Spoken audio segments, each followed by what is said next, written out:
Good morning mga boss, madam. So for today's video is nataday karon sa Synergia Davao branch together with Sir Rosilito Pagapong, isa sa mga nag-assist sa to mga patient pag once na mag-anigo sa program na protocol ito. So si ma'am is nadiri.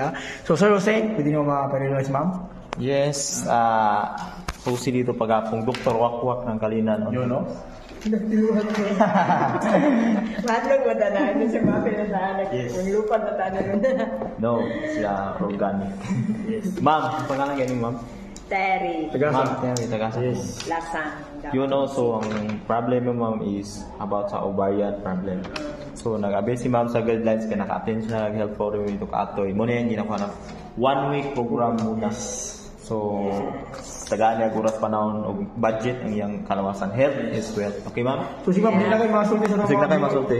Tingnan nyo nga yung mga... Nag-attend ka po sa program. Nag-under ko, mag-try pa ko, Yes. kung ma-okay yun, ano dito sa inyo ha. Yes. So- Ano tagid mo? Okay, malapakal si ma'am.